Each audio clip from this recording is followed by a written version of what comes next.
건 아니고요.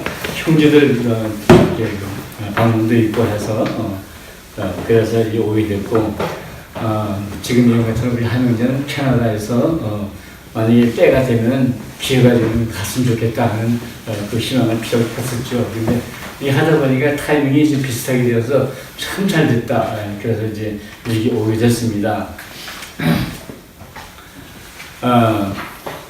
그 여자 가수가 부른 노래 중에 당신 앞에 서면 내가 왜 작아진다라는 그런 가사가 있죠. 제가 그 가사가 생각이 나는 건 우리 여러분들 보니까 우리 김명복 전도자님 빼놓고는 그야말로 저하고 동년배고 나머지는 전부 저보다 젊고 또 지금 그렇게 사역을 하고 계시니까 너무너무 제가 부럽고 여러분들 보는 게 부럽고 여러분이 저보다 훨씬 커 보여서 여러분 앞에 서면 제가 작아지는 걸 제가 느낍니다.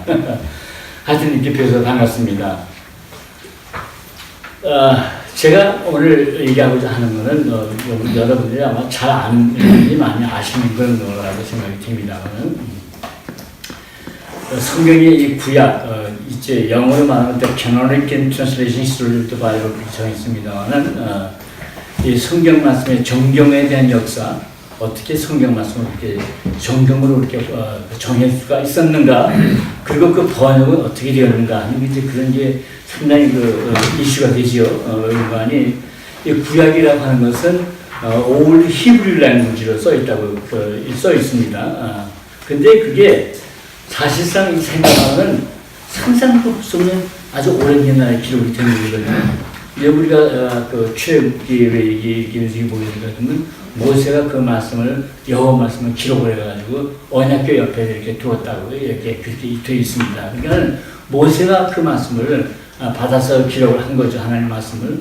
그런데 문제는 그때에 모세가 그러니까 예수님 오시기 전부터 1500년 전, 그러니까 지금으로 말하면 3500년 전인데 그때에 과연 기록 문자가 얼마나 있었는가. 물론 고고학을 보게 될 것 같으면 하이로그래피라고 하는 그 상형 문자, 이집트의 상형 문자, 그다음에 큐니폼 라이팅이라고 하는 쐐기 문자가 있었어요. 큐니폼 라이팅은 그건 메소포타미아 지역에 있던 사람들이 그렇게 조그만 꼬챙이 가지고 그렇게 해가지고 글자를 썼고, 상형 문자는 그림반 글자반 이렇게 해서 그 이집트에서 이제 쓴 거지만은 히브리 그 문자에 대해서는 성경 이외에는 찾기 어렵거든요. 근데 모세가 지금부터 3,500년 전에 그때 히브리 사람들이 그 히브리 글자를 썼었는가 하는 그런 그 질문, 그게 상당히 아주 논란이 많이 됐었죠. 그리고 실은 욥기서 같은 경우는 창세기 기록되기 전, 그러니까 모세 오경, 창세기 출애굽기 이거보다 이거 1500년보다도 더 400년 더 일찍 썼다고 하는 그런 설이 있습니다. 그러니까 그렇게 오래전에 히브리어가 있었는가 하는 그런 그 의구심이 듭니다만, 그러나 하여튼 그거는 우리가 알 수 있는 방법은 아니고, 어쨌든 구약 그 모세 오경 모세가 천사의 말 하나님 말씀을 들어서 직접 기록한 걸로 우리가 이렇게 성경에 보면 우리가 그걸 알게 됩니다. 하여튼 그래서 모세 오경은 구약 히브리어로 기록이 되고, 대부분의 모든 그 구약 성경은 히브리어 아니면 일부 아람어로 기록이 되어 있다고 그러는데, 구약에 어떤 책이 아람어로 되어 있는가는 잘 모릅니다. 하여튼 아람어, 그건 학자들은 알겠지만 저는 잘 모릅니다. 아람어하고 히브리어로 구약 성경이 기록되어 있다고 되어 있습니다. 그런데 우리가 아는 것처럼 이제 그 이스라엘이 이제 둘로 나뉘어져 가지고 북부 이스라엘은 BC 722년에 아시리아에게 멸망을 당하죠. 그리고 BC 580년에 들어서서 드디어 유대도 바벨로니아에게 멸망을 당합니다. 그러니까 이집트, 아시리아 그쪽 그 나라에 보게 되면 그 다음에 바벨로니아 이렇게 나는데, 바벨로니아에게 멸망을 당하고, 그리고 그야말로 예루살렘은 아주 철저하게 파괴돼가지고 아주 완벽하게 파괴돼가지고 결국 모든 사람들은 포로로 잡혀서 바벨론으로 끌려가죠. 그 바벨론으로 끌려갔을 때 누가 그 구약의 율법을 가지고 거기 갔을까?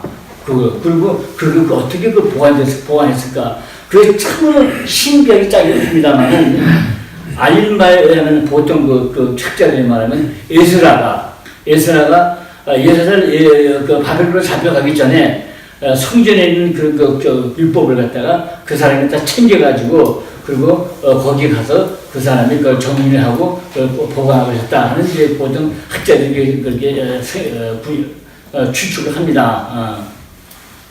어찌됐든 바벨론으로 포로 잡혀간 이후에 술바벨 인도로 그러니까 그때는 이미 또 이제 바벨론도 망하고 어떻게 됩니까? 아시리아 망하고 바벨론 망하고 누가 또 뭐가 쓰죠? 그 다음에 바벨론 후에 페르시아 메데바. 예? 메디하고 페르시아. 바사라고 그러는데 바사가 아니고 페르시아죠. 페르시아. 그 다음에 그 페르시아도 멸망하십니다만, 그러니까 그 그러니까 바사 왕 때, 그러니까 성경에는 이제 고레스라고 말한다면, 이제 사이러스 왕이 이제 그 포고를 내가지고, 이제 돌려보내지 않습니까? 한 70년, 포로 잡혀간 지 70년 정도 후에, 이제, 그 이스라엘 사람들이 고향 땅으로 돌아옵니다. 이제 그러면서 그 구약의 그 율법 그 모든 그 성경도 그 사람들이 그 두루마리를 잘 가지고 이제 그때 바벨론에 있을 때는 회당 옆에다 뒀지만은 이제 성전을 좀 개축을 해가지고 성전에다가 이제 그 성경을 보관을 하게 되죠. 그리고 이제 우리가 알지만은 그때는 성경을 일일이 손으로 복사를 했습니다. 손으로 복사하는 것은 보통 우리가 성경에서 말하는 서기관들이 그 사람들이 그 짝이었습니다. 그래서 서기관들은 성경을 복사할 때 그러니까 그래서 그 일의 1점이라고 하는 게 그래서 나오는 얘기예요. 그 구약 그 히브리 글자에 1획, 그 다음에 한 점 찍는 거. 이거 어떤 것도 미스테이크가 허용이 안 되는 거예요. 그렇게 철저하게 정확도를 기해가지고 반드시 검은 묵을 사용해가지고 검정색을 가지고 그 다음에 양피지에다 이제 그거를 기록을 했죠. 그리고 기간 때에 그 다음은 그걸 만약에 여호와께서 한다면 여호와께서 하고 소리를 내서 읽어가면서 그걸 썼고, 그리고 특별히 여호와라는 말을 기록할 때는 가서 목욕을 하고 그러고 와서 그 여호와라는 말을 기록을 했다고 합니다. 그렇게 정확도를 기해서 썼지만은 만약에 여기서 이쪽을 카피를 했으면은 이거는 반드시 그 사람은 땅에 묻게끔 되어 있습니다. 그냥 들이게 아니라 꼭 땅에 묻어요. 그렇기 때문에 성경은 원본이 존재하지 않습니다. 언제나 복사본만 있는 거예요. 성경은 원본이 그래서 없습니다. 그리고 이제 이제 바사 메드가 이렇게 있었는데, 그것도 누구한테 멸망당해요? 이제 알렉산더 대왕이 이제 일어서가지고, 페르시아를 전부 다 아주, 점령합니다. 그래가지고, 그 알렉산더 대왕이 페르시아를 전망을 하면서, 그때가 이제 BC 한 330년 됩니다만은, 그때 그 사람이 하면서, 그때 말이죠. 알렉산더 대왕 그 제국 안에는 그 유명한 소크라테스, 플라톤, 그 다음에 아리스토텔레스 같은 철학자들이 있었기 때문에 아주 완전히 그 문화가 대변혁이 일어났습니다. 그래서 그 당시에 알렉산더 대왕이 페르시아를 멸망했을 때는 헬라어가 그 일대로 주름을 잡습니다. 모든 사람들이 지금 영어를 못한 바보가 되는 것처럼 그때는 페르시아 말을 못하면 안 되는 것처럼 아주 거의 완전한 제2외국어로 자리를 잡습니다. 그래서 알렉산더 대왕이 거기로 와가지고 한 7년 후에 1000년 때 그 사람이 일찍 죽어요. 그래서 BC 323년에는 헬라어가 그 일대, 그 당시에 헬라어는 코인이라고 하는데 그 코인이라고 하는 헬라어가 그 일대 세계어, 그러니까 제2외국어 완전히 자리매김을 하게 됩니다. 그래가지고 그러니까 이제 우리가 여기 지금 지도가 없습니다만 그러니까 이제 그 알렉산더가 그리스를 출발해가지고 이쪽에 팔레스타인, 그다음에 이집트 북부, 그다음에 이 동쪽으로 메소포타미아 이 일대 이 전부 이걸 점령하고 있기 때문에 뭐 아주 광대한 그 제국을 그 사람이 하고 그리고 그 광대한 제국 안에서 헬라가 아주 이렇게 주축이 되다 보니까는 굉장히 어디냐면은 이집트 북부 나일가 하류까지도 그 헬라 문명이 꽃을 피웠죠. 물론 이집트도 그때는 없었고 완전히 이제 알렉산더의 이제 헬라 제국이 이제 잘 잡고 있으니까. 근데 그 나일가 하류 그 당시에 그 도시가 알렉산드리아라고 하는 도시가 있었는데 아주 굉장히 그 유명한 큰 도시였었죠. 그 당시에 인구가 많이 살아서. 그리고 거기에는 아주 그때 당시 제일 유명한 도서관이 거기에 존재하고 있었습니다. 여러분, 그 당시 지금부터 우리 지금 한 2,500년 전에 도서관이 있었다. 이건 우리 문화하고는 정말 너무나도 참 존경스러운 도서관이 있었습니다. 근데 그 도서관의 그 관장이 드메트리우스 팔레름이라고 하는 사람이 있었는데, 그러니까 지금부터 BC 285년이니까 지금부터 그러니까 2,300년 전에 그 사람이 이렇게 보니까는 자기 작품에 유태인이 굉장히 많은데 그 유태인이 가장 중요하게 여기는 그 율법, 구약성 율법이 히브리어로 돼 있고, 근데 그거는 나이 많은 사람들은 히브리어를 읽지만은 이제 태어난 젊은 사람은 전부 헬라 말밖에 몰라. 그러니까 헬라 말로 읽는 젊은이들이 그 말을 읽기 위해서 이 구약 성경을 이 구약 율법을 갖다 헬라 말로 번역을 하면 참 좋겠다 싶어가지고 이 사람이 그 당시에 그 왕 포틀레미 포틀레미 왕한테 그 진언을 합니다. 그러니까 그 왕이 그거를 굉장히 좋게 여겨서 그 좋은 생각이라고, 좋은 아이디어라, 그렇게 하라고. 그렇게 해서 그 왕이 그걸 좋게 여겨가지고서 그 당시에 10만 명의 유태 노예를 해방시키고 그 당시에 예루살렘 엘리자라고 하는 대제사장한테 무지무지하게 큰 선물, 엄청난 선물 보따리를 안겨주면서 얘기하기를 내가 그대에게 한 가지 부탁했다 그러면서 그 뭐냐면 당신네 12지파에서 6명씩 헬라어와 히브리어에 능통한 이중 언어를 능통하게 구사하는 6명씩 각 지파에서 차출을 해가지고 보내면은 당신의 그 율법을 갖다가 번역을 했으면 좋겠다 이렇게 해가지고 이 제사장이 그 역시 그거에 이제 해가지고 6명씩 12지파에서 차출을 하다 보니까 72명의 학자들을 갖다가 차출을 합니다.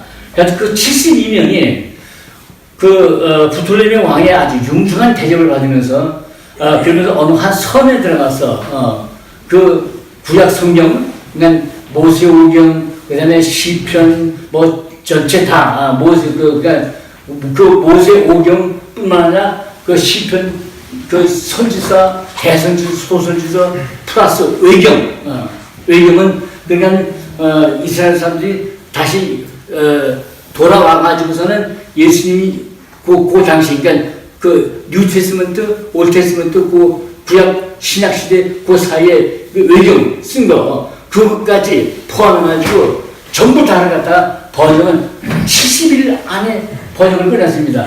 그래서 72명이 70일 안에 그 번역을 끝냈다 해가지고 그 구약 성경을 헬라말로 번역한 그걸 갖다가 보통 70인역이라고 말을 합니다. 70인역. 근데 그때 그 71년을 번역했을 때 그때는 두루마리가 아니고 요즘에 이 책과 같은 그런 형태의 이 코덱스이라고 그러는데 이 코덱스형으로 이 책을 갖다 꾸미게 되죠. 그래서 젊은 사람들이 보다도 두루마리보다도 이 책을 읽는 양피지지만은 책을 읽는 그걸 갖다가 그 헬라말로 구약성경을 공부할 수 있고 읽을 수 있게끔 그렇게 이제 됩니다.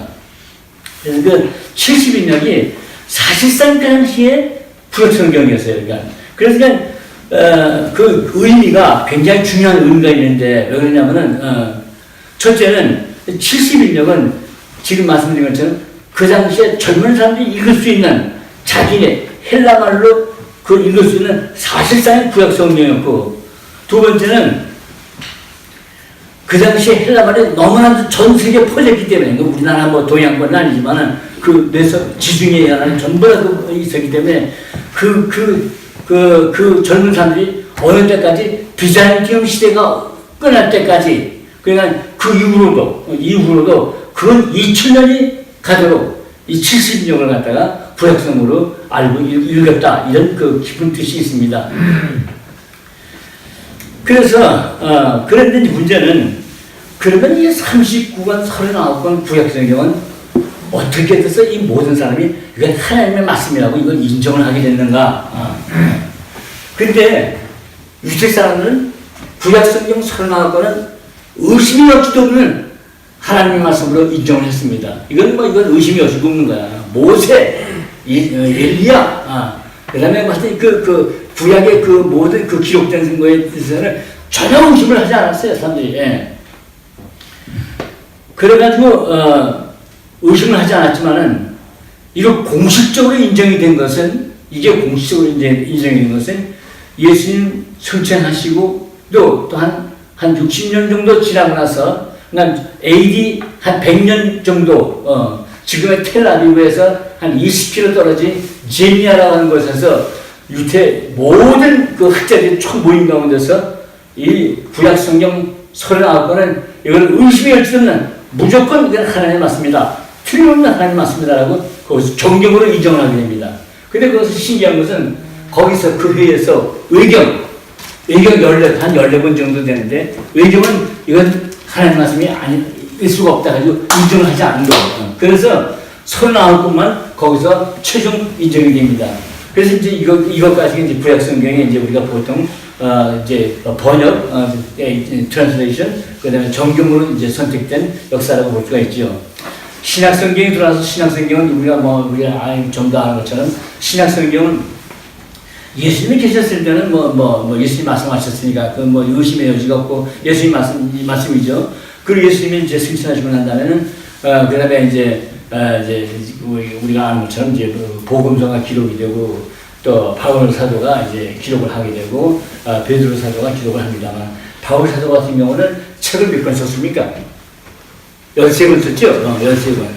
그런데 바울 사도가 이 책을 쓰기 위해서 얼마를 1차, 2차, 3차 전도여행을 갔다가, 자, 1차 여행 전도 다닐 때, 제가 이거 마일로 해서 미안합니다만은, 1차 전도 다닐 때 그 길이가 약 한 1200마일, 그러니까 한 1800km 정도를 갖다가 걸어서 다니면서 틈틈이 기록을 하고, 그 다음에 2차 전도 여행 때는 무려 2800마일을 갖다가 여행을 하면서, 그러면서 그 말씀을 또 기록을 하고, 3차 전도 여행 때는 약 한 1400마일, 그러니까 또 전마표는 한 6000마일.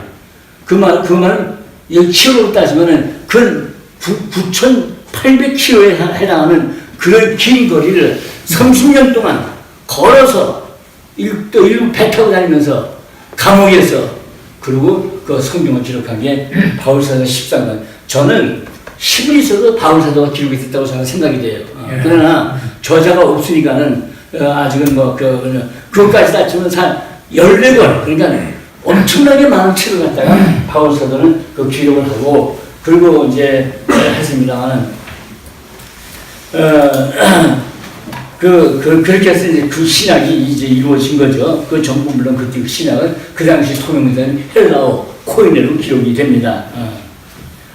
근데 문제는 이 27권이 그 당시에 프린트된 게 아니고 전부 다 손으로 써야 되는데, 일일이 손으로 써야 되는데, 그 당시에 언제 기록들이 그냥 박혀있지 않은 건데 언제 기록을 누가 얼마나 하겠어요? 그냥 성경이 별로 없는 거야. 그러니까는 성경이 얼마 없는 게 아니라 없는 거예요. 그냥 거의 몇 살 그냥 원본만 그냥 갖고 있고. 그리고 이제 누굽니까? 이제 예수님의 베드로도 사도 바울도 모든 사도들이 다 이제 순교당하고 다 죽고 없어져요. 그러니까는 권위 있는 사람들이 없는 거야. 그러니까 또 기록된 말씀도 없고, 그걸 어떻게 하겠어요? 그냥 자연적으로 추측을 하게 되고, 또 율법주의, 그 다음에 로마의 무슨 다신교주의, 그 다음에 헬라파 철학, 영지주의, 그런 것들이 큰 침투라는 거예요. 그러니까는 거기에 무슨 우리나라 아주 그냥 아주 말도 하기 어렵죠. 그런 가운데서 온갖 율법주의, 헬라 철학주의, 신비주의 이런 것들이 교회로 그냥 침투 들어오는 거예요.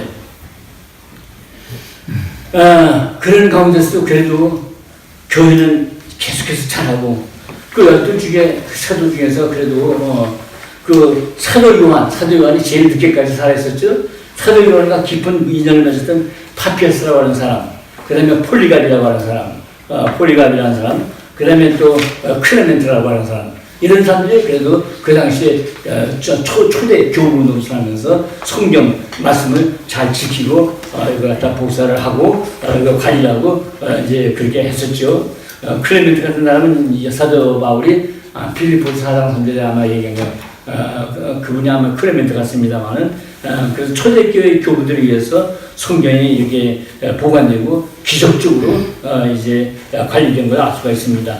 그리고 이분들이 돌아가시고 나서 그래도 또 아직도 그냥 성경이 완전히 완비되지 않냐고 그냥 축축이 있고 그냥 이렇게 하니까 그런 가운데서 이제 이 말씀은 그런 것이 아니다. 여러 가지 성찬에 대한 문제, 여자 집사에 대한 문제, 그냥 여러 가지 문제에 대해서 그냥 말이 많고 이것을 갖다 제대로 이거 갖다가 그냥 해석을 하고 설명을 하고 변증하고 그런 사람들이 이제 있습니다만 그분들이 저스틴 마크, 터툴리안, 오리겐 이런 사람들이 그 2세대 교부들을 우리가 기억이 됩니다. 그러는 가운데 교회는 계속 그냥 발전하면서 퍼져나가고 또 그냥 계속해서 그냥 믿는 사람들은 또 잡혀서 그냥 죽고 엄청나게 박해를 당합니다.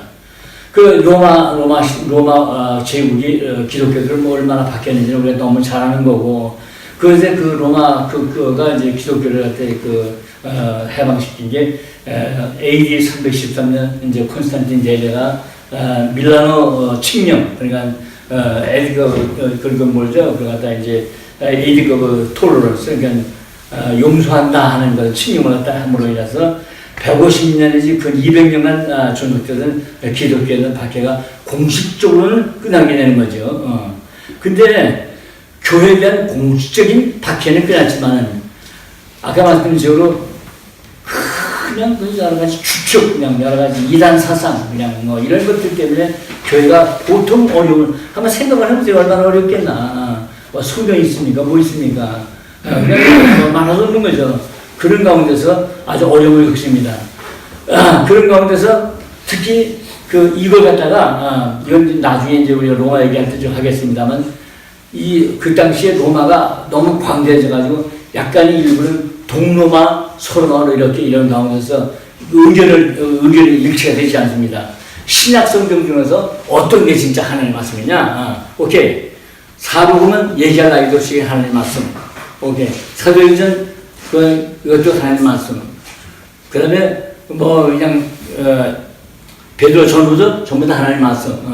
다 그렇게 하는데 아직도 요한 1서 하나님의 말씀. 요한 2서 3서 we don't know. 야고보서는 이건 믿음을 좀 떠난 것 같은 그런 것 같으니까 이것도 성경이 아니야. 히브리서는 작자기 이상이니까 이것도 성경이 아니야. 이런 식으로 레벨레이션 뭔가 묵시로 이것들 곤란해. 그래가지고 그런 거는 성경에 기록이 되지 포함이 되지 못한 채 갈등을 겪고요. 그리고 그냥 아주 그런 팽팽한 그런 걸 하고 있습니다만.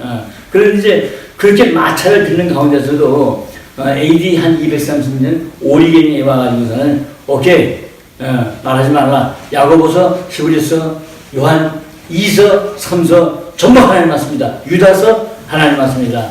요한계시록 조금만 보류하자. 이런 식으로 해가지고 이제 그 오리겐에 이어서 대충 그 신약 성경이 25권, 26권까지 가까이 합니다. 그런데 이제 그 후에 AD 한 367년 가가지고서는 그래가지고 그쪽에 소로마는 제롬 어거스틴, 동로마는 아타나시우스 이 두 고두들 양쪽 고두들이 합해가지고 그냥 27권 전부 다 구약 요한계시록까지 이건 틀림없는 하나님의 말씀을 하고 전부 대충 합의를 봅니다. 그리고 30년 지난 후에 AD 397년에 8차 종교회의를 카테시아라고 하는 곳에서 북아프리카죠. 거기서 그 8차 종교회의를 하면서 거기서 신약 27권을 갖다 정식으로 인정을 합니다. 아까 우리 발표할 때 고린도전서 13장 10절에 온전한 것이 올 때는 이 뭐 방언도 배우고 예언도 배우고 모든 배우라는 말씀 있잖아요. 가끔가다 이 말씀이 이게 신약 성경이 온전히 정해질 때 그것이 온전한 것이 올 때는 바로 그 말씀 같다는 생각이 들어요. 그러면 성경 안에 신약 성경 안에 예언도 있고 방언도 있고 모든 것 그 말씀만 우리가 다 읽을 수 있으니까 온전한 것이 올 때는 방언도 배우고 예언도 배우고 다 배우라는 바로 그 말씀이구나 하는 생각을 저는 가끔 많이 합니다. 하여튼 그렇게 돼서 AD 397년에 드디어 신약 성경 27권이 정경으로 인정이 되니까는 그러니까는 이 땅에 예수님이 이 땅에 계셨을 때와 마찬가지로 교황도 그 어떤 사제도 그 누구도 이 말씀에 어떤 이의를 제기할 수 없는 그런 시대로 들어가게 됩니다. 근데 이제 또 다른 문제가 생겨나요. 그건 뭐냐면 이거 좀 되돌아가서 주 한 250년 그러니까 3세기경 중반에 가서 그때는 뭐냐면은 헬라 말에 변혁이 일어나요. 그 뭐냐면 로마 제국 안에서 그리고 특히 그 교회 안에서는 라틴어 사용이 점점 들어가. 라틴어. 그래서 라틴 말이 점점 공식화되다 보니까는 제롬이라고 하는 사람이 제롬이라고 하는 아주 그 당대 유명한 그 학자죠. 그 사람이 이 70인역을 아까 말씀드린 70인역 헬라말로 번역된 구약성경 이걸 갖다가 그리고 신약성경 27권까지 전부 합해가지고 그걸 갖다가 어떻게든지 한번 라틴어에서 헬라말로 헬라어에서 라틴어가 이제 새로운 주름 잡기 아니라 라틴말로 번역을 해야 되겠다 해가지고 그 사람이 예루살렘에 들어가가지고 베들레헴에 들어가가지고 완전히 아주 승려가 돼가지고 가정도 갖지 않고 승려가 돼가지고 거기서 완전 아주 히브리 말을 아주 마스터해가지고 그 마스터한 실력으로서 히브리어로 부약된 구약성경 그 다음에 헬라말로 기념된 신약성경을 갖다가 라틴말로 번역을 끝냅니다. 이게 AD 405년에 끝낸 거예요. AD 405년에. 그런데 그때 이 라틴어 번역을 제롬이 번역한 라틴어 성경이 얼마나 완벽한 번역이었는지 그 모든 사람들이 세상에 이 이상 아름다운 번역은 존재할 수가 없다. 그렇게 인정을 하다시피 유명한 번역 성경이 되고 말았습니다. 그래서 그 당시에 그러니까 이제 캘릭 교회가 시작이 된 거죠. 그 교회에서는 이 성경 갖다 이름을 vulgate 아주 유일한 성경이다 그런 말이죠. 그리고 이것은 그 어떤 언어로도 앞으로 번역이 금지. 오직 라틴어로서만 이 성경은 존재해야 된다. 가지고 그 성경을 누가 옆에서 보기도 허락이 안 되고 그건 아주 자기들 깊숙이 그 보관하게 됩니다. 그것이 다시 말할 것이면은 서양의 중세기에 암흑기를 가져오게 된 하나의 원인이 됩니다. 왜냐하면 말씀이 없으니까. 말씀의 부재는 세상을 어둠의 세계로 변하게 하는 거죠. 자, 여기서 우리가 당시 로마 제국이라는 걸 조금 우리가 공부할 필요가 있습니다. 왜냐하면 로마 제국을 이해하지 않고는 성경 역사, 특히 신약 역사를 우리가 이해하기가 좀 힘들어요. 로마 제국은 BC 한 753년에 로물러스라고 하는 사람이 그리고 이태리 반도에 세운 국가입니다. 근데 이제 그 사람이 국가를 세우고 처음에 왕정으로 시작이 됐죠. 그래서 뭐 구체적인 것은 얘기 다 이야기하기 힘들지만은 그 로마 제국이 생겨나가지고 쭉 오다가 그러니까 예수님이 오시기 전 한 10년 전쯤인가 줄리어스 시자가 나오죠. 줄리어스 시자가 나와가지고 아주 그 사람의 걸출한 인물로 아주 그냥 로마로 다 주름 잡죠. 그런데 이제 그 사람의 단독 독재 정부를 두려워한 나머지 그 사람을 암살하지 않습니까? 원로원이, 그 몇 사람이. 그래가지고 그 사람의 양아들인 옥타비우스가, 자기 양아버지의 원수를 갖는다는 그런 것도 있고, 로마를 다시 이제 자기가 이제 휘어잡는 듯 돼가지고 그 사람이 그걸 하고 있는데, 거기에 누구야? 안토니우스가 또 그걸 반대하죠. 그래가지고 그 당시 안토니우스는 자기가 힘이 좀 모자라니까는 저 이집트의 클레오파트라한테 가서 부죠. 그래가지고 안토니우스와 클레오파트라 사이에 옥타비우스 사이에 전쟁이 벌어지죠. 우리 뭐 구약 이제 세계사 너무 유명한 얘기이지 않습니까? 근데 그 전쟁을 가지고 악티브라고 하는 곳에서 그 바다에서 싸운 전쟁에 무참하게 안토니우스가 패배함으로 옥타비우스가 권력을 잡죠. 로마를 아주 황제가 되죠. 그래가지고 그 사람이 황제가 돼가지고 황제 이름을 자기 이름을 갖다 어거스트라고 이름을 짓습니다. 그래서 우리가 이제 누가 보게 될 거 같으면은 그 이제 모든 사람을 호적을 하라고 보내라고 이제 아구스토 그게 이제 아구스토 로마 황제입니다. 그때까지가 로마 전성기예요. 그때까지가.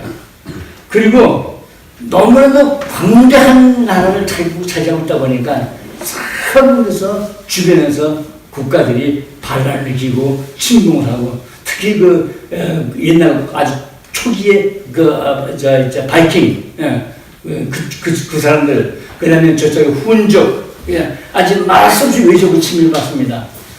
그래가지고는 로마가 외적의 침을 하도 하더니까는 로마가 견디지를 못해가지고는 자꾸 이게 그 나라가 지금 기우뚱해집니다.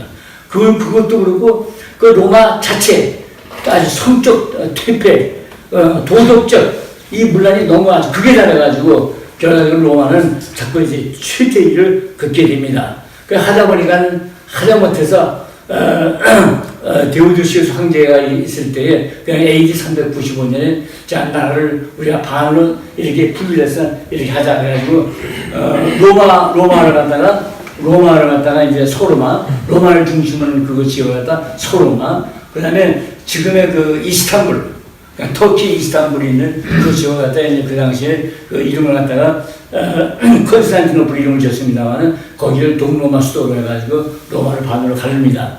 근데 반으로 갈라봤자 워낙 쇠퇴했기 때문에 소로마는 AD 476년에 동코트 쪽이 멸망을 당하고 이제 행정적으로 멸망을 당하는 거죠. 그냥 이거 당하고 그다음에 동로마는 이제 뭡니까 1453년 그러니까 비잔티움 제국으로 이제 이름을 바꿔가지고서는 1453년까지 오스만 토르크한테 점령되기까지 그냥 BC 753년부터 시작해서 무려 2000년간 로마 제국의 명령을 유지하게 되는 거죠. 근데 왜 로마를 왜 우리가 해야 하면 로마 제국이 워낙 강자다 보니까 그 콘스탄틴 대제도 313년에 그때 기독교인들한테 그 밀라노 칙령으로 기독교를 해방을 시킨 것은 뭐 자기가 무슨 뭐 회개하고 뭐 그게 아니고 그것보다도 보니까 기독교인들이 안 간 것이 없어. 그냥 기독교인들을 이용해 가지고서는 로마의 종교를 단합하면 이게 굉장히 유리하겠다 싶어가지고 그래서 콘스탄틴 대제가 기독교인들을 그러니까 그 사람한테 그 자유를 준 겁니다. 그래서 로마가 그 기독교인들이 그 황실의 이제 보호 속에 있다 보니까 그러니까는 그래서 황실의 보호 속에 있다 보니까는 로마를 좀 더 효과 있게 다스리고 싶다 해가지고서는 그 종교 문제 이거 종교 문제를 갖다 이제 고치다 이제 그게 하다 보니까 교회 일부 그 당시에 그러니까 그 카톨릭교 그러니까 지금의 그 당시에 카톨릭교라고 이름을 짓지 않았습니다 아직까지 그 교회가 로마 황실에 이제 로마 황실 비호를 받다 보니까 황실에 그 아부하기 위해서 그 당시에 로마가 그 태양신을 섬기고 있었습니다. 태양신 그게 가장 널리 알려진 종교였어요. 그 태양신을 갖다가 기독교 교리하고 교묘하게 접목시켜서 로마 황실의 비위를 건드리지 않고 아첨하면서 그래가지고 이제 그 종교가 되는 거죠. 그래가지고 이제 콘스탄틴 제제, 그 다음에 그 다음 그 로마 시자, 그 다음에 때 아브라 가면서 이제, 교회가 이제 그렇게 존재합니다. 근데, 우리가 이렇게 요즘도 성당에 가보들 것 같으면, 이 마리아가 아기 예수를 이렇게 안고 이렇게 있으면 그 뒤로 이렇게 송광이라 했죠. 이렇게 그런 것이 조각으로 돼 있고 그림도 있고 그러지 않습니까? 사실 이 태양신이 어디서부터 비롯됐냐고 이건 옛날 얘기입니다만은 바벨탑을 쌓은 그 장본인이 니므롯이라고 하는 사람이에요. 니므롯. 이 사람이 바벨탑을 쌓고 그 다음에 자기 부하들한테 암살을 당하는데 암살 당하고 나서 그 부인이 그 니므롯의 아들인 아기를 안고 그리고 그래가지고선 그 여자가 그 왕비가 그 당시에 여신 비슷하게 수영을 받습니다.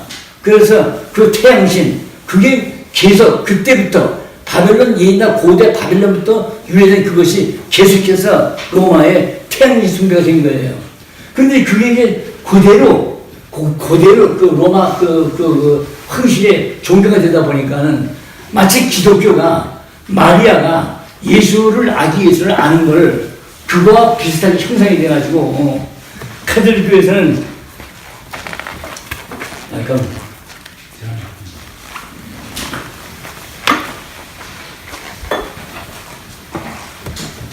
하나님한테 기도하면은 하나님이 들어주실지 안 들어주실지 모르지만은 마리아는 하나님의 어머니, 예수님의 어머니이기 때문에 마리아한테 기도하면 틀림없이 우리 기도를 들어주신다 해가지고 마리아 섬기는 마리아 숭배가 그때부터 서서히 시작이 된 거예요. 이게 다 이게 교회가 말이죠. 이게 다 부패가 돼서 한 거죠. 부패가 돼서 가지고 그래서 그 교회 법은 즉 황실의 법과 같아가지고 만약에 교회가 정하는 법을 어긴 사람은 황실의 법을 어긴 것처럼 돼가지고서는 끌어다가 무참하게 죽입니다. 국법이니까 누가 말할 수가 없어요. 근데 아까 제가 말씀드릴 때 이 로마를 우리가 알아야 되는 게 뭐냐면 로마가 남긴 거, 이 광대한 로마가 남긴 거 두 가지가 있습니다. 뭐냐면 로마 법이에요. 로마 법. 로마 법은 지금도 영미법의 근간이 로마 법입니다.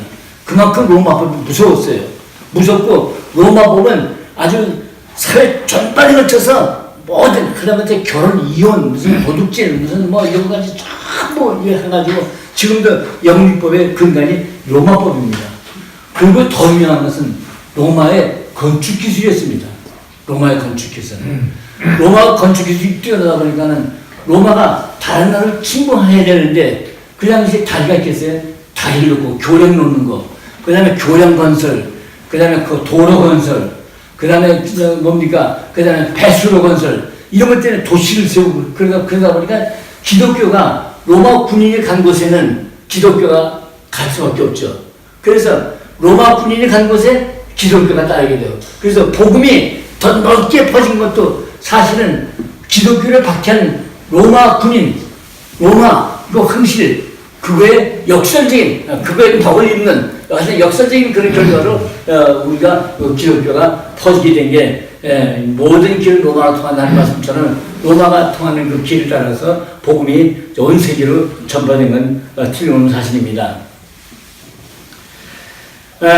물론 이제 그다음에 이제 뭡니까 로마도 있지만 이제 570년 주 570년 마호메트가 이제 일어나가지고 이제 마호메트가 이제 스페인을 거쳐가지고 이제 브라타 쪽으로 올라가니까는 그다음에 이제 그것 때문에 이제 어려움을 겪습니다. 그건 중요하지 않으니까 얘기를 할 필요가 없고 다만 한 가지 중요한 것은 이 마호메트교를 갖다가 이제 우리가 막론하는 미명 아래 유럽의 천주교에서 십자군을 일으키죠. 십자군 전쟁을 일으키죠. 그래서 한 200년간 AD 11 그러니까 11세기에서 13세기 말에 이르기까지 한 200년간 십자군을 일으킨다면 그 십자군이 딱 한 번만 이겼어요. 처음에 딱 한 번만 그 마호메트교를 이기고 나머지는 전쟁할 때마다 지고 그리고 저 십자군이 아주 엄청나게 믿는 사람들 갖다가 아짜 그냥 박해하고 아주 그냥 엄청난 뭡니까 민폐를 끼치는 그런 결과를 낳고 맙니다. 그리고 십자군 이 전비 비용 때문에 카톨릭교는 사람들한테 아주 이름 말할 수 없는 방법으로 세금을 쥐어짜고 있는 그런 엄청난 일을 하게 되죠. 그런데 이제 아까 얘기했습니다만 카톨릭교가 이렇게 로마 황실에 이렇게 들어와 있다 보니까는 그 당시 여러분 감독 뭐예요? 그러니까 처음에 우리 장로라고 하는 주교라고. 예? 주교. 아니 장로 그 주교가 교회가 초대교회 장로. 네. 장로는 우리 처음에 영어로 엘더라고 했어요. 장로. 네. 그냥 우리가 고린도전서 디모데전서 그다음에 디도서에 보면 장로가 하는 일 어떤 거죠? 얼굴이 그냥 얼마나 아주 자세하게 써 있습니까? 그리고서는 그야말로 참 교회 어른으로서 목자로서 이제 그런 장로상을 찾아봐리 말하지 않습니까? 그리고 사도행전 20장에 보여드렸던 20장 17절 35절 보여드렸던 사도 바울이 그 밀레도에서 에베소 장로를 불러다가지고 그 장로한테 한 얘기가 얼마나 아주 가슴 감동을 이제 장로의 그 직위에 대해서 장로가 하는 일에 대해서 이런 분들 장로구나 하는 걸 우리 느끼게 되지 않습니까? 그런데 그 장로가 어떻게 변질됩니까? 자, 자꾸 그 당시 초대기에 그 성경 27권이 정경화되기 이전에 성경이 없는 상태 속에서 자꾸 그냥 미신 이런 것들 침투하고 뭐가 침투하고 그러다 보니까는 나중에 로마에서 기독교가 컨스탄틴 대제에서 로마 교회가 된 이후부터는 어떻게 변했냐면 그러니까 로마 제국의 시의 제일 큰 교회의 그 장로, 그걸 갖다가 장로로 하지 않고, 장로라고 말을 쓰지 않고, 비숍라고 하는 말을 씁니다. 그래서 감독이다 이런 얘기예요. 감독. 좀 더 컨트롤한다 그런 얘기예요. 이런 것들, 전부 다 사교들, 미신, 이 모든 것 갖다 적절하게 컨트롤한다 하는 그 미용 아래, 그걸 갖다가 엘더라 하는 것보다도 비숍이라고 하는 말을 더 쓰게 됩니다. 감독이다 이런 얘기예요. 그리고 그 비숍과 명령하고 한 건 그냥 일사천리 그냥 사람 죽이는 것까지 전부 다 그냥 되는 거예요. 로마 법이야, 로마 법.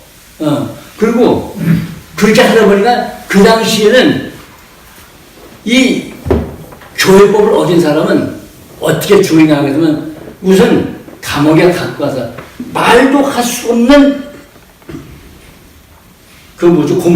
고문을 합니다. 그러면 나중에 산채 태워 죽여요. 마녀 태워 죽인다는 식으로 말이죠.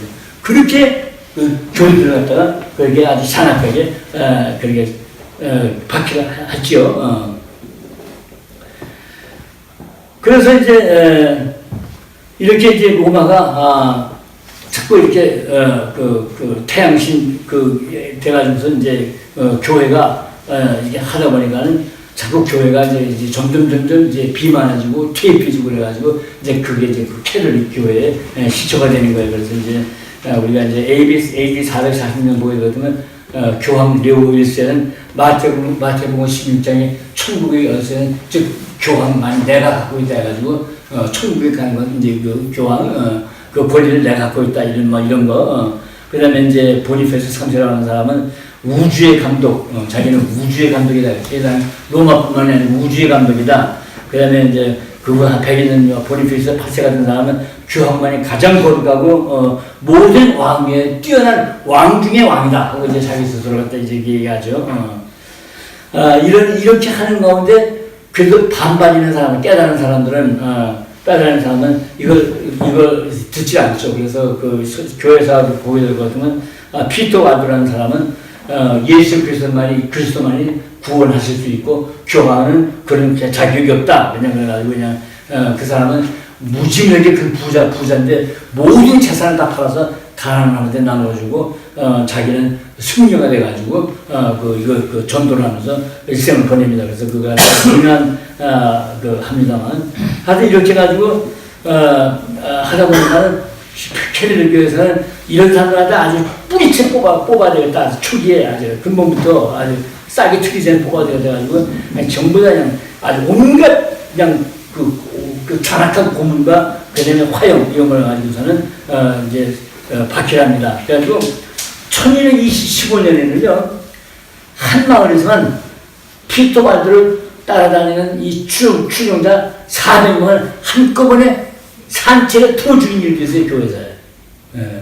이게 얼마나 기가 막힙니까? 자, 그렇게 하고, 그 다음에 점점 더 그 심해가지고서는 AD 1213년에서는 그 유명한 그 인퀴지션이라고 하는 게 있어요. 그러니까 종교재판.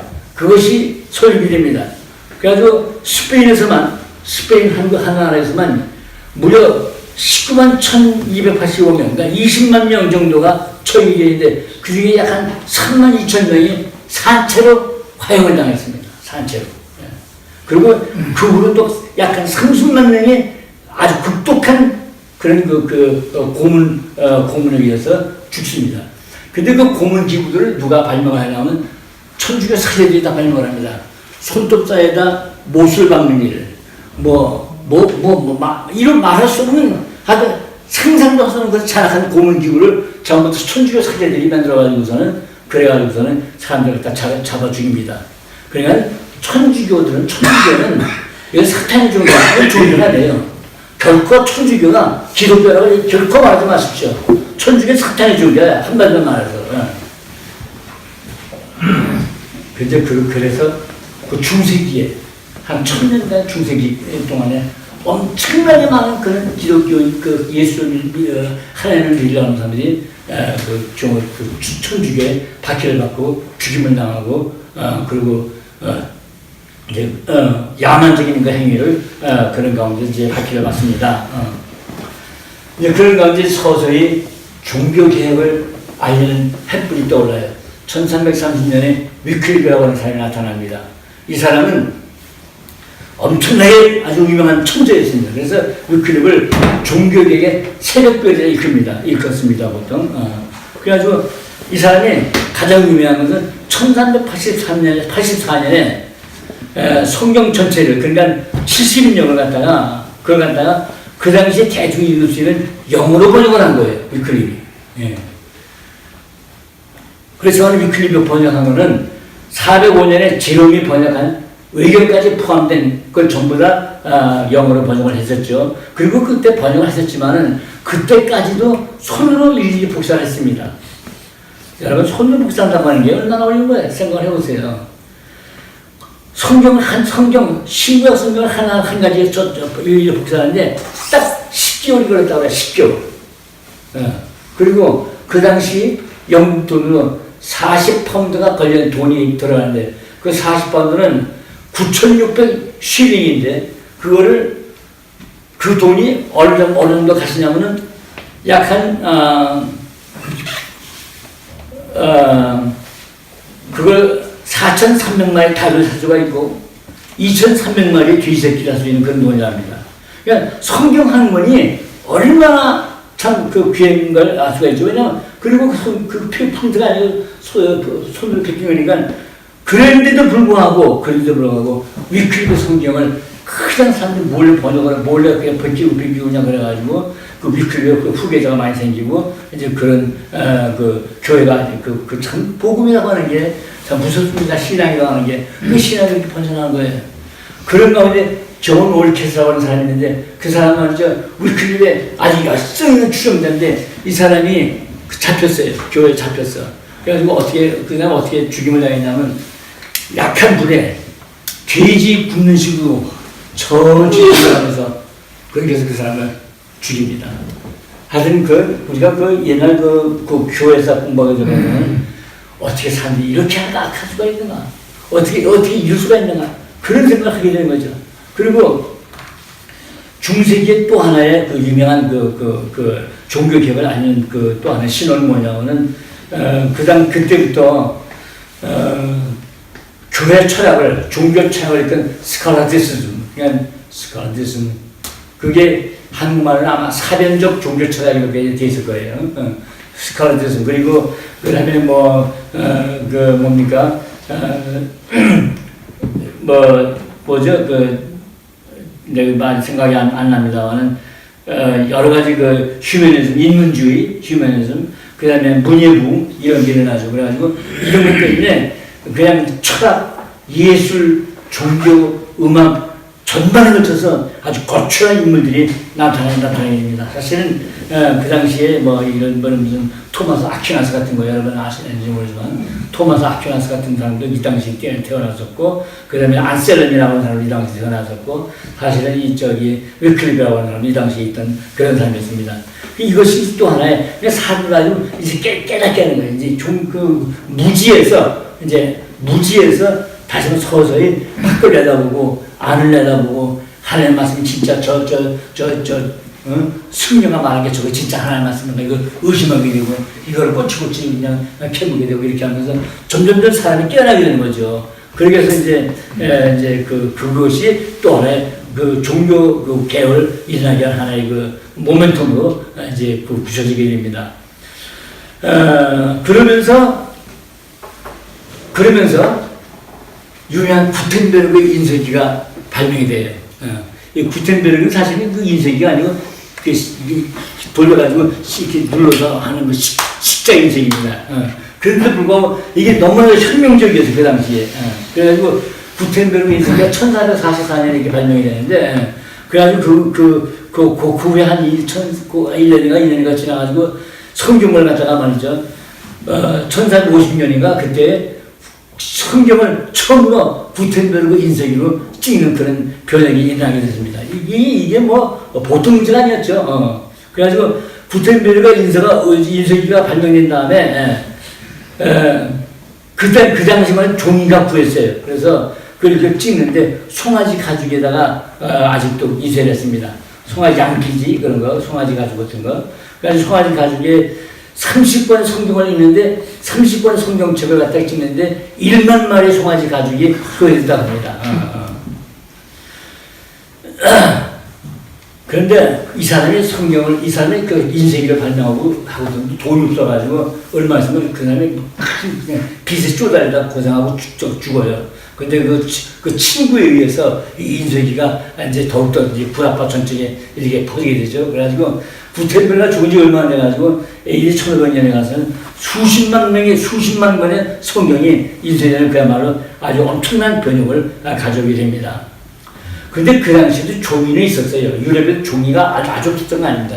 종이는 누가 발명했습니까? 예. 종이는 구한말이 아니고, 한나라에, 그러니까 옛날에 한나라, 중국의 한나라, 체린이라고 하는 사람이, AD 한 150명이 그때 종이를 발명했습니다.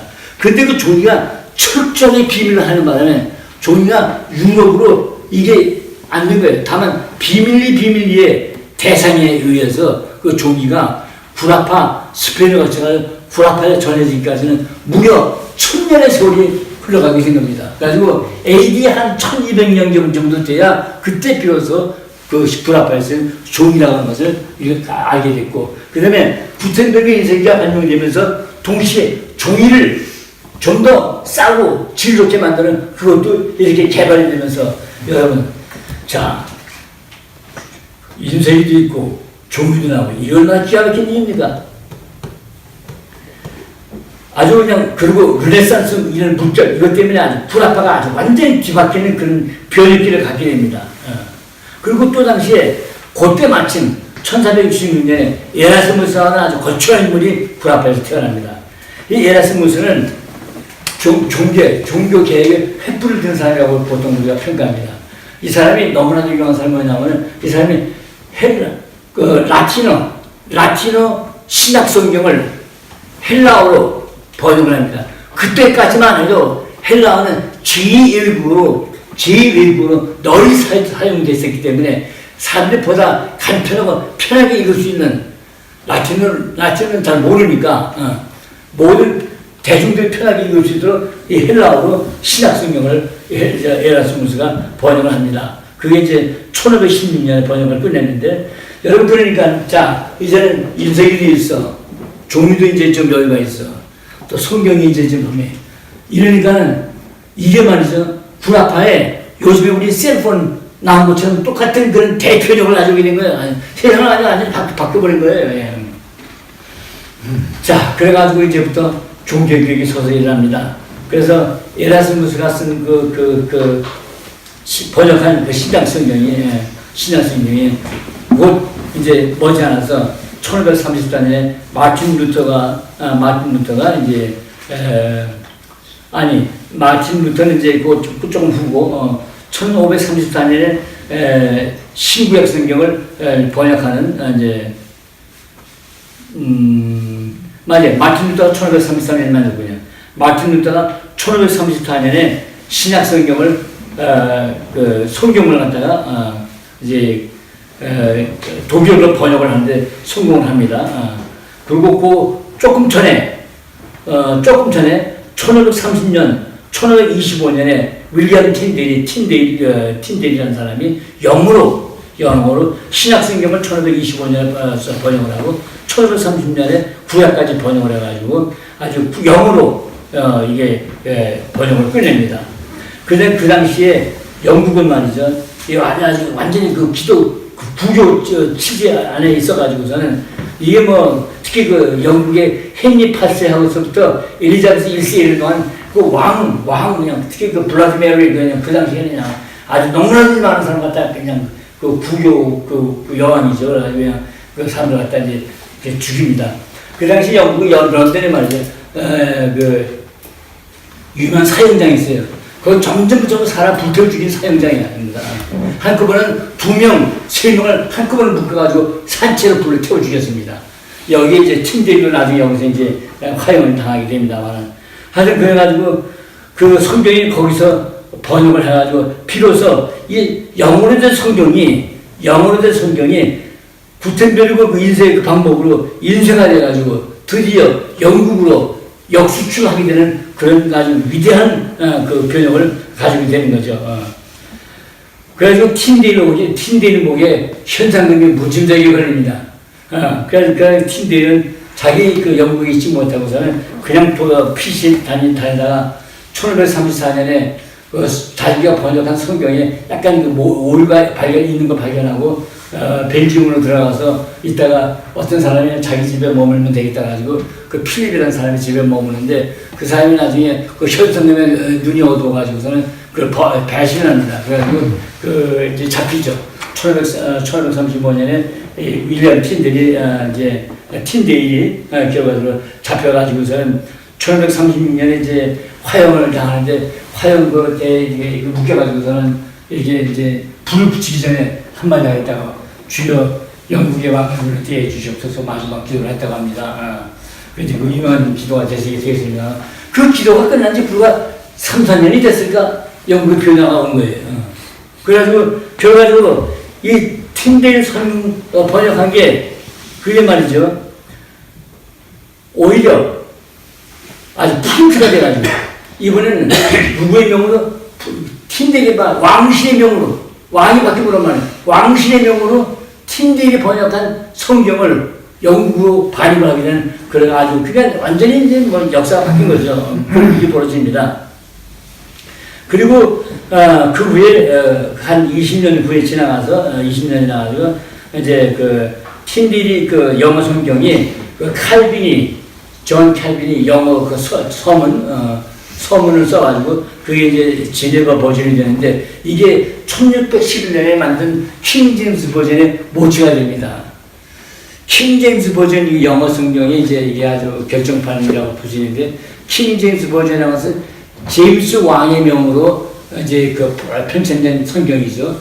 그게 1604년에 왕의 명에 의해서 54명의 그 성서 편찬위원회가 구성이 되고 47명의 영국에서 제일 유명한 학자들 동문이 그래가지고 성경을 번역하라고 그래요. 그래가지고 그 사람들이 그 리처드 뱅크롭트라고 하는 추기경 그 지휘 아래 성경을 번역해가지고 그 완성이 됩니다만 그 당시에 이게 왜 유명하냐면 첫째 그 47명의 그 번역위원들은 당대 가장 뛰어난 언어학자들이고, 둘째, 그 당시에 마침 헬라어, 히브리어의 연구가 왕성했기 때문에 그 아주 그냥 성경 번역에 아주 큰 획을 그을 수가 있었고, 세 번째는 그 당시가 셰익스피어하고 스펜서 같은 문인들이 있었던 그 시대이기 때문에 가장 아름다운 영어가 동원이 있다고 이제 말을 합니다만,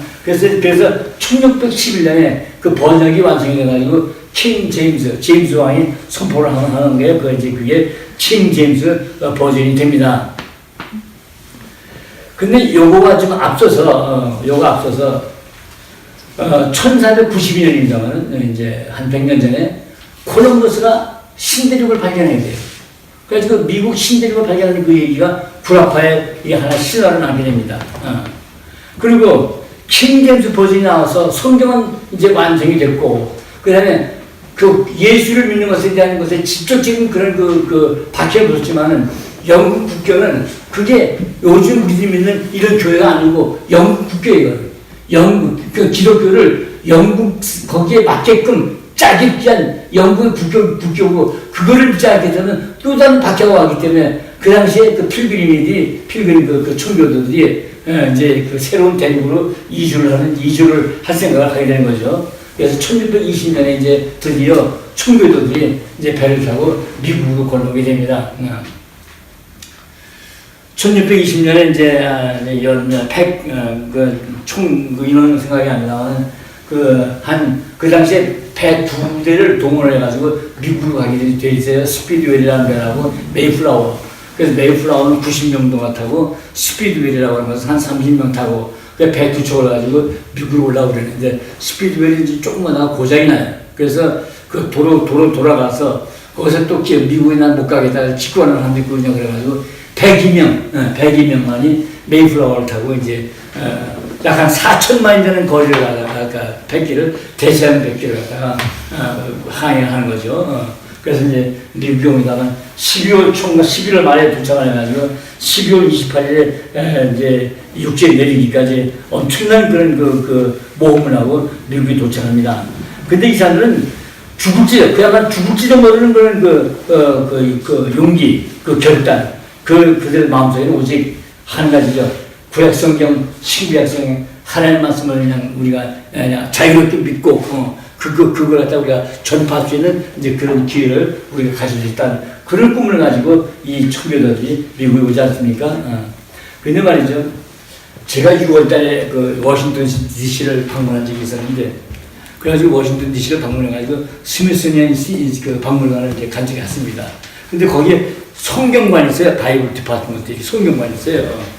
그 성경관을 들어가 보니까 거기 제가 놀라움을 금치고 사는 게 하나를 발견했습니다. 왜냐면 그 청교도들이 미국에 와가지고서는 제일 집에 한 게 뭐냐 할 것도 그 중요한 사람이 뭐냐 할 것도는 성경을 갖다가 현지 인디안 말로 번역을 했어요.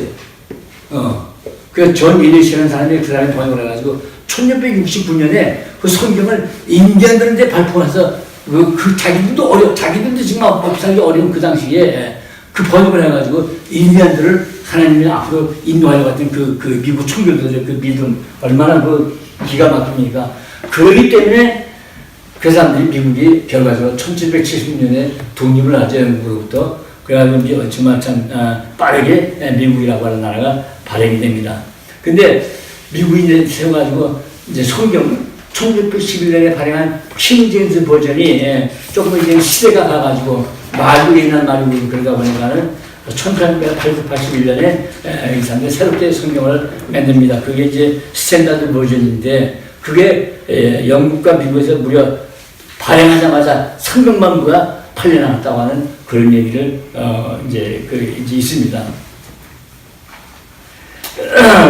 아직 시간이 좀 있군요. 자, 그러면 이제 영어 성경은 이제 거기까지만 하겠습니다. 거기까지만 하고, 여러분이 한글 성경은 어떻게 번역이 됐어요? 한글 성경은. 한글 성경이 참 한글 성경은 어떻게 이게 번역이 돼가지고 어떻게 보급이 되는가, 이게 참 기가 막힌 일입니다. 처음에 한글 성경을 갖다 생각한 사람은 스코틀랜드 선교사 존 러스라고 하는 사람하고 존 맥킨타이어 두 사람이었습니다. 이 사람이 중국의 우장과 봉천을 오고 가면서 어떻게 하면 조선에 가서 복음을 전할 수 있을까? 그보다도 어떻게 하면 조선말로 성경을 우선 번역할 수 있을까? 이제 그렇게 이제 하다가 백홍준이라고 하는 사람을 만나게 됩니다. 근데 이 백홍준이라는 사람은 어떻게 하면 서양 사람을 만나가지고 서양 문물을 좀 공부할 수 있을까 하고 이렇게 하다가 이게 아다리가 된 거예요. 일본말로. 이게 매치가 된 거예요. 그래서 이 백홍준이라는 사람이 그냥 그 사람들을 믿어서 약간 한국말을 가르치고 그 사람들은 백홍준한테 영어도 가르치고 뜸뜸 성경말도 가르쳤죠. 그래서 아직 믿지는 않았습니다. 그렇지만 그 후로 이제 한 몇 년 흘러가서 이 사람은 이제 기독교 신자가 됐다고 그래요. 그래가지고 1879년에 드디어 예수 성경 누가복음이 돼가지고 누가복음하고 사도행전을 갖다가 편찬하게 됩니다. 그리고 1879년 누가복음, 1880년에 사도행전을 번역을 해가지고 1880년에 누가복음하고 사도행전을 갖다가 한국말로 번역을 합니다. 그러니까 이 사람들이 백홍준한테 성경말을 갖다가 이제 한국어를 갖다가 이제 배우고 이 사람은 영어를 좀 가르치고 그런데 백홍준 위에 그 당시 이응찬, 이성진, 김진기라는 세 사람이 이제 플러스가 됩니다. 이 사람이 네 명이 이제 존 맥킨타이어, 존 로스 이 사람들하고 합해가지고 이 성경을 번역하게 된 거죠. 그리고 그 후에 얼마 후에 서상윤이라는 사람이 이 팀에 합류를 합니다. 서상윤 이 사람이 또 유명한 사람이죠. 그래서 서상윤이 이 팀에 하는데 합류를 해가지고 목활자를 만들어서 신호를 기울이죠. 목활자를 만들어가지고 또 식자공 또 김총성이라는 사람이 이제 역사책에 보면은 나오는데 이 사람이 해가지고서 드디어 신약성경을 아주 전체를 다 번역을 이렇게 1887년에 끝냅니다. 그러니까 우리나라에 한국말로 신약성경이 처음으로 번역이 된 것은 신약성경이 1887년에 신약성경이 완행이 됩니다. 자, 그리고 한편으로 1882년에 이수정이라고 하는 사람이 조선의 관리로 일본을 가게 됩니다. 근데 일본에 가가지고서는 야스다라고 하는 사람을 신자를 만나게 됩니다. 그 야스다라는 사람을 만나게 되고 야스다는 이수정을 이 한국 고관을 갖다 야스가와라고 하는 사람한테 그 목사한테 소개를 합니다. 그래서 그 사람한테 이제 기독교에 대한 이제 전도를 받게 되고 그 사람들이 신자가 되어가지고 이수정이라는 사람이 성경 번역을 갖다 또한 하게 됩니다. 그래서 이수정은 자세한 건 잘 모릅니다만은 한 1884년쯤 신약성경을 갖다 번역을 했다 이렇게 나옵니다만은 중요한 거는 우리나라에 처음으로 선교사로 온 언더우드, 이 아펜서가 이 두 분이 한국에 오기 전에 일본을 거치게 됐는데, 일본을 거치면서 이수정 씨가 번역한 한글 성경을 거기서 보고 감격을 하게 됩니다. 그래가지고 언더우드, 아펜서가 그 다음에 한국에 와가지고 그 후에 스크랜튼, 헤런이라는 이 네 명의 선교사들이 성서 편찬위원회를 만들어가지고 이 네 사람이 그야말로 한글 사전이 있습니까? 뭐가 있습니까? 아무것도 없는 그런 상태 속에서 성경 번역을 시작을 합니다. 그래가지고 20년이라는 세월이 흘러갑니다. 물론 그 당시에 1908년에 김정식, 김용준 이런 몇 사람이 한국사 번역위원회가 합류가 됐습니다만 1906년에 신약성경, 1908년에 11년에 신구약 성경 모두를 다 번역을 하고 같은 해 1911년에 신구약 성경 학본을 이렇게 만들어서 이렇게 하게 됩니다. 여러분 그게 얼마나 큰 의미가 있는지 아십니까? 여러분 한인합방이 몇 년이 걸렸습니까? 10년이죠. 예. 자, 한인합방 이 나라를 빼앗긴 슬픔을 갖다가 그야말로 기가 막힌 그런 세대에 성경이라고 하는 게 한글말로 이루어진 성경이 이게 준비했다고 하는 건 이거는 보통 의미가 아닙니다. 그러니까 사실 그래서 3.1운동이 있을 수 있었던 거예요. 3.1운동이. 그래서 신앙의 힘을 입어서 말이죠. 그러니까 1912년에 드디어 한글 성경이 완역이 됐습니다. 신구약 성경이. 물론 그 후로 1937년에 신약 성경 개혁이 나왔고 1960년에는 한국인만으로 번역위원회가 완성이 돼가지고 1967년에 드디어 개혁 신구약 한글 성경이 나오게 됩니다. 여러분, 제가 대충 이렇게 얘기했습니다만, 참 이 성경이라고 하는 게, 이 성경이 내 손에 쥐어줄 수 있는 걸 가만히 보게 되거든요. 이 장구한 역사 속에서 성경이 그대로 보존이 되고, 이걸 지키고, 이걸 번역을 하고, 이걸 기록을 하고, 프린트를 하고, 이걸 배포하고, 생명을 내버려서 이런 사람도 있었기 때문에 오늘 내 손에 이 성경이 쥐어지게 된 겁니다. 이게 보통이 아니에요. 성경이 내 손에 있다고 하는 이게 여러분 요즘은 그냥 공짜로 성경을 얻을 수 있고 집안마다 우리 있는 사람들 몇 번씩 책을 집안에 있습니다만 성경책이 이게 얼마나 귀한가 이게 보통이 아닙니다. 이 성경은 여러분 전도자님들이가 이걸 얘기할 것도 있어. 하나님 우리 인간에게 그 커뮤니케이션 하기 위해서 한 게 성경 아닙니까? 아멘. 예. 그런데 베드로후서 1장 2절에 보여드렸더니 뭐라고 그랬습니까? 예언은 사람의 뜻으로 얻은 것이 아니고 오직 성령의 감동하시고 입은 사람들이 뭐라고 그랬어요? 하나님께 받아 말한 것입니다. 이런. 그러니까 성경은 뭐예요? 성경은 하나님께서 말한 거.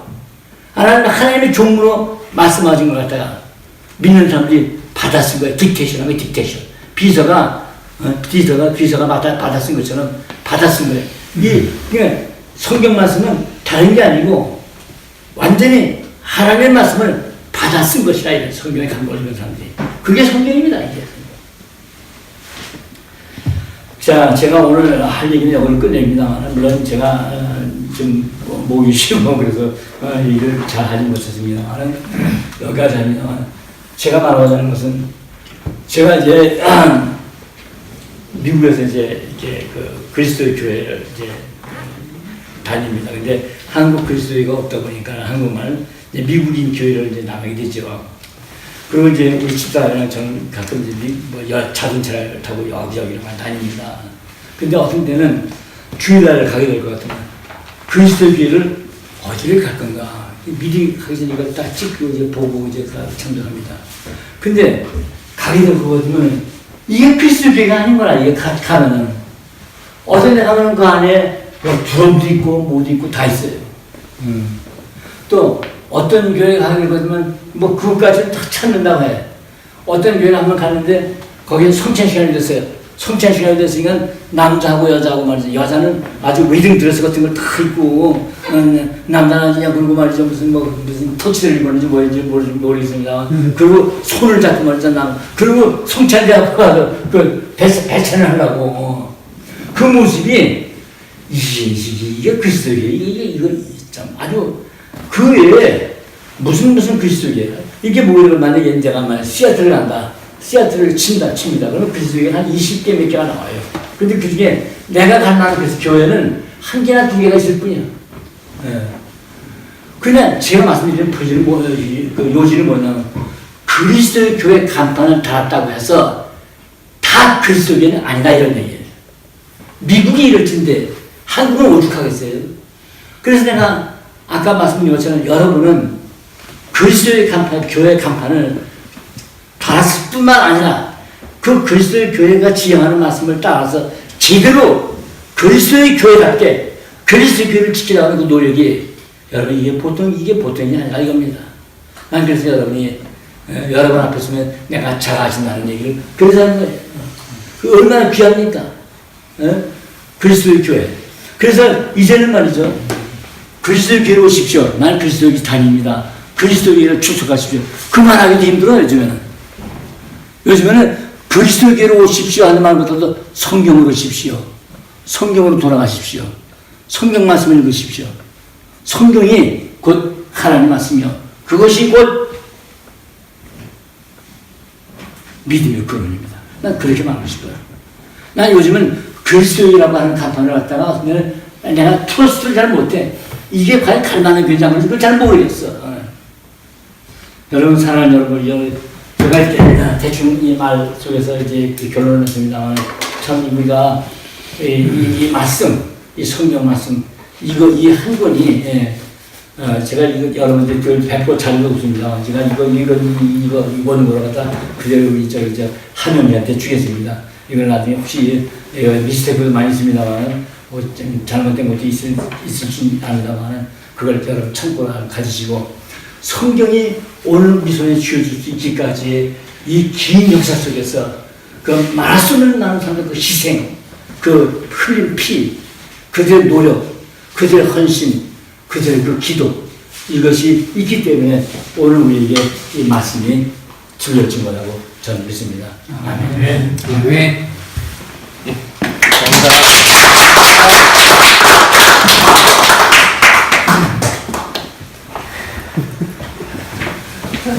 잠깐 쉬었다가 하는 거죠?